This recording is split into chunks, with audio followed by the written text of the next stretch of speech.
Hi, I'm Philippa from Wikiprogress. I'm with Sue Taylor from Measures of Australia's Progress. So last time we talked was at the NatStats conference last year in September. We talked about Measures of Australia's Progress, but you've made quite a lot of development since then. Could you tell me a little bit about MAP 2.0? Yeah, that's a really good opportunity for us because this year is really big in terms of undertaking some national consultation. We're framing it in terms of we want to have a national conversation with ordinary Australians about what progress means to them. So we've embarked on a national conversation and consultation process which is occurring throughout 2011.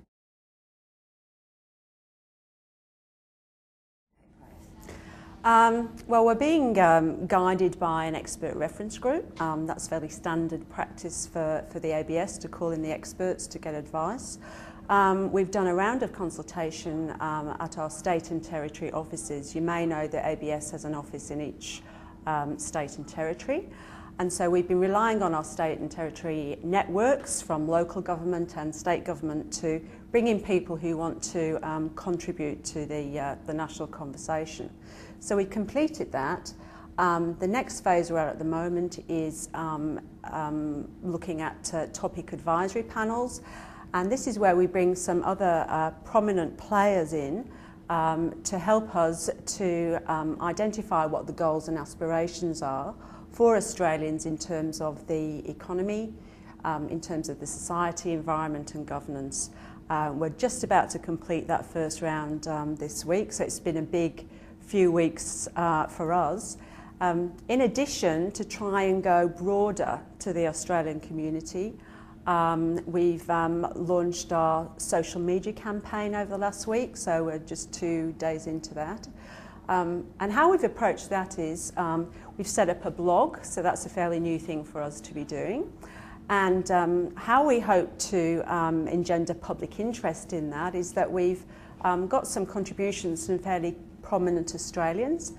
So, for example, this week we launched off with a video recording from a Radio National presenter, Richard Adey. He's given us some very thoughtful pieces on what progress means to him. Also, we've got a piece written by the economics editor of the Australian newspaper, Michael Stutchbury, and again, he's given his views on progress. And over the next 2 weeks, we'll be staging other releases from prominent Australians. So next Monday, we're looking at getting a video contribution from Dick Smith up onto the blog. Now, the whole idea of that is that through our media release, we'll advertise this is happening. And we want to use these as prompts and sparks to get ordinary Australians contributing on the blog. So as you can see, we're trying to go through our consultation on a number of levels to try and engage as broad a range of people as we can within the conversation.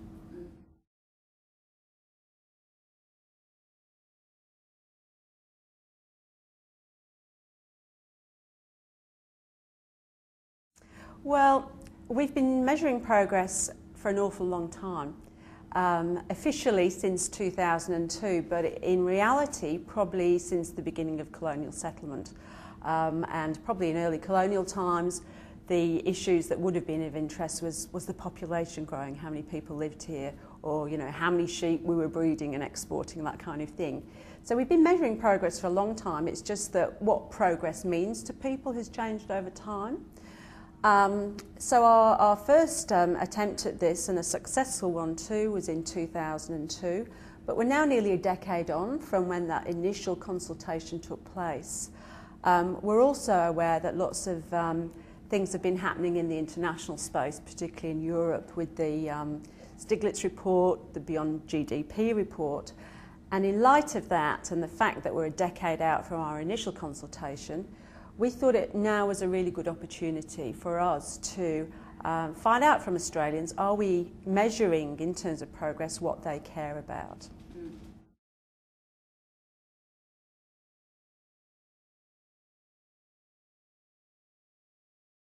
Well, we keep a keen eye on what's happening there. We've also got quite good links with the OECD as well. For example, recently we've been given the opportunity to comment on some of the Better Life chapters in their new book that's coming out this year. So we are very keen to interact with the OECD and see what the latest developments are out there in the field. And, you know, it keeps us sharp as well, because we've been seen as a bit of a leader in this space for quite a while, and we want to ensure that what we're doing is contemporary and relevant. So this national conversation that we're having this year has two key aims, basically. One is to find out from Australians what the key areas of life are that they think we need to take into account when we're measuring progress. And the other thing is we actually want to develop a conceptual framework of progress, and we've not really done that before. And so underpinning that, if you're talking about measuring progress, you're really talking about progressing towards something.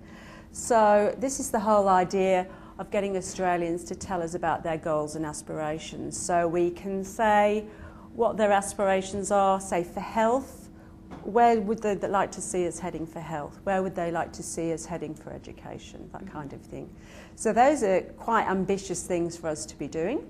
But those are our key initiatives this year.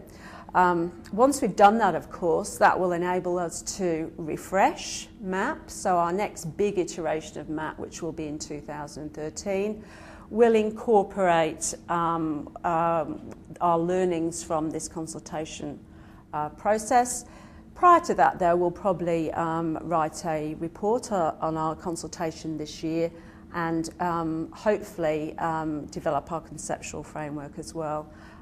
What ideally we'd like to do is for the statistician to be able to go to the Fourth World Forum in Delhi and present our findings late next year. Mm-hmm. Okay. And in terms of the consultation you've done so far, you've looked a lot at national wellbeing. Are there any measures to look at subjective wellbeing, or are you looking into measuring subjective wellbeing? Those certainly have been raised as part of this national consultation. Some of course, within MAP already we do include some measures of subjective wellbeing. So examples of that are self-assessed health and feelings of safety. Those are very much subjective measures of wellbeing. But I think we could go some further way into incorporating others, and we'll have to see if any get elevated to headline status. But certainly there was some interest raised around life satisfaction measures and the use of those. So we'll definitely be having a look at those. Thank you. Hi, I'm Philippa. I'm with Helen from Measures of Australia's Progress. Helen, you're new to MAP. Can you tell me a little bit about your experience so far? Yeah, it's been very interesting coming into the MAP project at this stage of the consultation, and I'm mainly involved with trying to keep that conversation going with the Australian public. Mm-hmm. And so we're looking at how we can break the question down of Australia's progress and what is Australia's progress into a format that people can relate to. For example, if we're asking them about social progress or economic progress, what that might mean to them. So is it about health for them, or education, or is it about housing affordability or livable cities? So we're trying to just give them little hooks that will prompt that conversation. And in terms of the other projects that are happening around Australia, smaller regional projects perhaps of progress, is MAP sort of integrating those into the measures, or working with them, or? Yeah, I think that's part of our role as the National Stats Agency is to be aware of all those projects, and there's a wide range of them available just within Australia.